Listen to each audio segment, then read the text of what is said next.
había anunciado ayer la presencia en este programa del congresista Fernando Rospigliosi.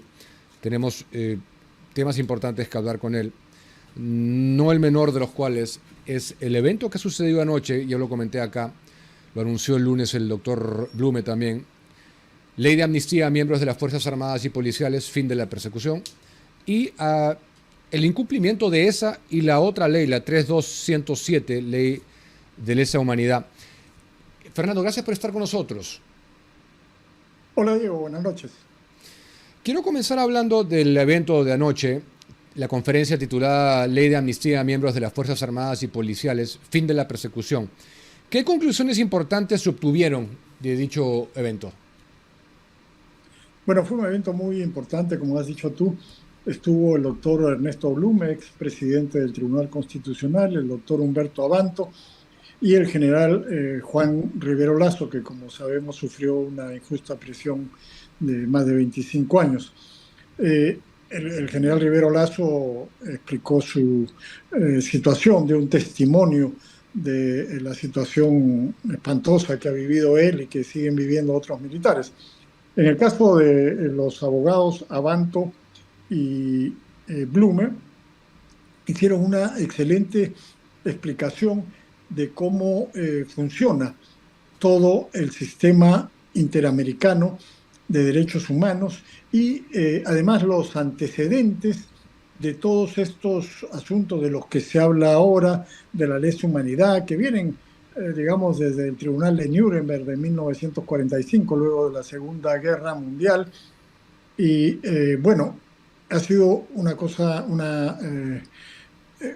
evento muy productivo porque hubo muchos policías, por ejemplo, que son a la vez abogados, que recientemente han sido incorporados al servicio jurídico de la policía, y esto va a ser muy útil para la defensa de los derechos de los policías, además del público en general, ¿no?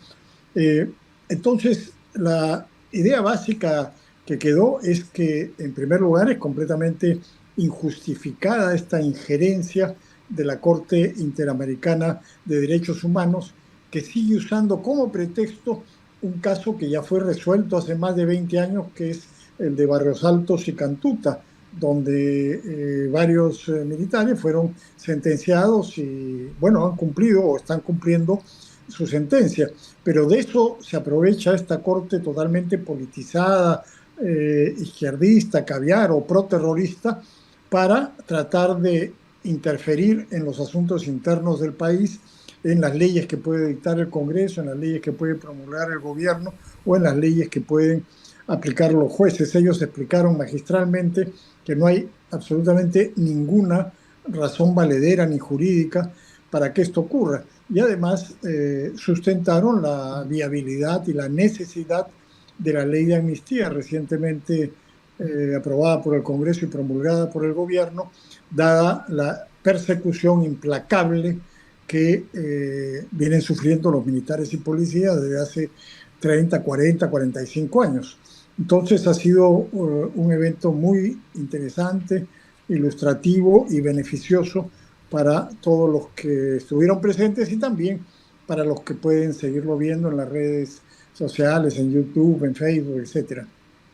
Pero el día lunes que estuvo en el programa el doctor Blume dio unos ejemplos que no se han escuchado mucho en prensa. Creo que es importante hacer hincapié en eso, analizando en retrospectiva algunos ejemplos específicos en donde todo lo que favorece a un reo, sea cual sea, había una resistencia a aplicarlo, y el ejemplo que él dio fue el caso de Alberto Fujimori, donde no se quiso darle los beneficios que hubieran podido favorecerlo, pero pareciera que cuando es del otro lado, sí. ¿De eso se habló y se dieron ejemplos? Bueno, claro, o sea, cuando es del otro lado es clarísimo, no solamente de terroristas, sino de delincuentes comunes. Como hemos visto recientemente, han liberado a Panetón, a John Pulpo, aplicándole beneficios penitenciarios que estaban presentes cuando ellos fueron capturados y sentenciados, y a los militares no les dan esos beneficios penitenciarios. Yo he estado el día lunes he ido otra vez nuevamente al penal Virgen de las Mercedes, donde hay militares recluidos, algunos procesados, otros sentenciados, y es increíble el abuso que se comete con ellos. Por ejemplo, un militar que fue sentenciado en dos casos, uno a 15 años y otro a 17 años, por hechos ocurridos en el año 92. En ese momento las penas no se sumaban, sino se fusionaban, es decir, la pena más alta era la que tenía que aplicarse. En este caso, él cumplió su pena de 17 años y un juez que se llama Bruset Salas ordenó al INPE que no lo deje salir. Ya tiene su pena cumplida de 17 años y 4 años y medio adicionales y no lo dejan salir porque este juez ha dicho que las penas se suman. Cuando claramente, en el caso de este militar, cuando fue sentenciado, como tú sabrás, antes del 2006 me parece, las penas no se sumaban, sino se subsumían. Entonces, es un caso de flagrante violación de los derechos de esta persona. Y así hay varios otros casos. O sea, es increíble el ensañamiento del sistema judicial con los militares y policías que derrotaron el terrorismo y lo bien que tratan a los delincuentes comunes, a los asesinos de policía como Panetón y a otros. Sí, y ayer, ya entrando en eso, hemos visto que ha solicitado a la Junta Nacional de Justicia destituya a Richard Concepción Carhuancho por prevaricador, es lo que tú has dicho. Pero yo quiero puntualizar que tanto la ley 3217, que precisa la lesa humanidad, como la 32419, que es la amnistía, las dos se están inaplicando. Entonces, ¿qué cosa se puede hacer en ese sentido? Bueno, mira, en el caso de la denuncia que he presentado con el juez Carhuancho, Concepción Carhuancho, es clarísimo. Se trata del caso de un policía que está acusado por la Fiscalía por un hecho ocurrido hace 41 años. Es un miembro de la antigua Guardia Republicana que estuvo luchando contra el terrorismo en Ayacucho y lo acusan por un suceso ocurrido en el año 1984. Lo acusan hoy día, el 2025, 41 años después. Entonces, él presentó un recurso con la ley de lesa humanidad porque aprovechan esta lesa humanidad que está vigente en el Perú desde el año 2002 para aplicarla retroactivamente y diciendo que no pueden, que pueden ser procesados aquellos militares y policías por hechos ocurridos hace tantos años. Entonces, este juez Carhuancho no ha aplicado la ley 32107, la ley de lesa humanidad. Y claramente la Corte Suprema ha establecido 5 condiciones para que los jueces puedan eventualmente aplicar el control difuso, es decir, inaplicar una ley basándose en una teoría que dice que la ley no es constitucional. Pero solamente pueden aplicarla en caso de sentencias. Y este juez es de investigación preparatoria, no sentencia. O sea, en síntesis, el juez Concepción Carhuancho no está autorizado para inaplicar esta ley, para aplicar el control difuso en este caso. Y lo ha hecho. ¿Para qué? Para perjudicar a un policía en un caso ocurrido hace 41 años. Esta es la demostración más evidente de lo que vengo diciendo desde hace mucho tiempo y la justificación para la ley de amnistía y la de lesa humanidad. Es una persecución implacable que no termina nunca. La justicia no puede funcionar así. Y lo que hay en el Perú no es justicia, sino injusticia y una violación sistemática de los derechos humanos de los policías y militares que derrotaron el terrorismo. Y esa también es la justificación entonces, o la prueba fehaciente para que él pueda ser destituido. Evidentemente, o sea, yo he presentado esta denuncia ante la Junta Nacional de Justicia y yo espero que le den trámite y que lo destituyan. O sea, esa es una potestad de la Junta Nacional de Justicia. Espero que no se lave las manos, yo confío en que van a actuar correctamente de acuerdo a la ley y ir poniendo coto de esta manera a esta política sistemática de jueces y fiscales que desacatan las leyes que no les gustan. es decir, las leyes que pueden beneficiar a policías y militares. Las que benefician a delincuentes al día siguiente las aplican, las que benefician a terroristas al día siguiente las aplican, pero las que benefician a policías y militares se niegan completamente a aplicarlas porque son jueces politizados y prevaricadores. ¿Cuántos casos hay de esta, digamos, de esta conducta? Nosotros tenemos aquí más o menos 50 que hemos identificado. ¿Cuántos casos has identificado tú de inaplicación de la ley?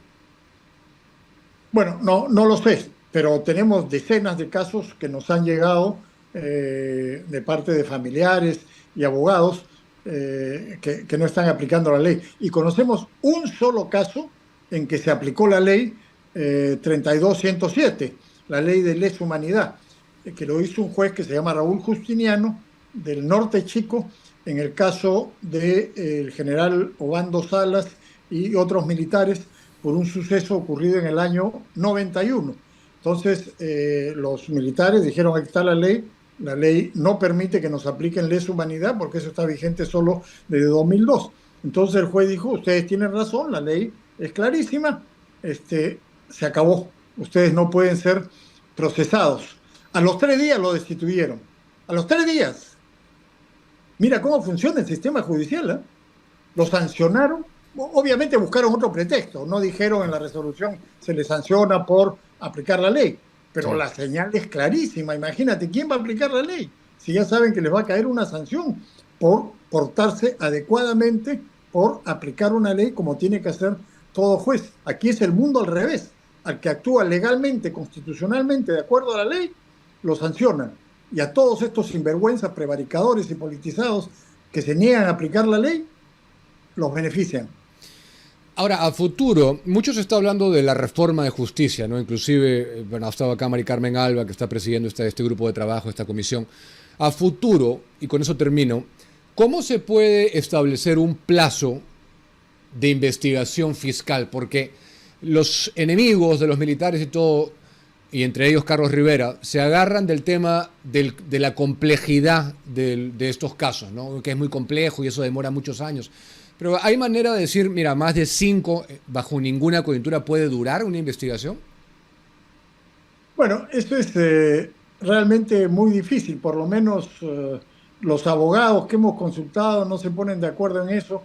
En algunos casos se han establecido algunos plazos para determinados procesos, para determinadas decisiones que tienen que poner los jueces, pero poner plazos para todos los casos no sé si será posible y viable y aplicable en la práctica. Entonces, por ahí es difícil resolver el asunto, por lo menos hasta donde yo conozco. El problema fundamental es el sistema de justicia, ¿no? O sea, si tuviéramos jueces razonables, eficientes y probos, otra sería la historia. Pero si tenemos este tipo de magistrados como los que tenemos ahora en la cúpula del sistema judicial, ¿no? Porque hemos visto que tanto la fiscal de la Nación como la presidenta del Poder Judicial, ambas instruyen a jueces y fiscales a desacatar las leyes que protegen a militares y policías y a acatar las leyes que benefician a delincuentes. Es clarísimo. Todos los días lo hacen, o sea, lo dicen y naturalmente si la directiva, digamos, viene desde lo más alto, imagínate, los jueces que están abajo, obviamente se atienen a eso porque tienen temor a recibir represalias. Claro que sí. Lo decía también porque inclusive en la historia jurisprudencial de la Corte hay casos en que ellos han dicho que más de 5 años es una violación también de un derecho humano. Así que ojalá que se pueda hacer algo ahí, Fernando. Gracias por la atención. Gracias, Diego. Hasta luego. Un gusto. Gracias por estar.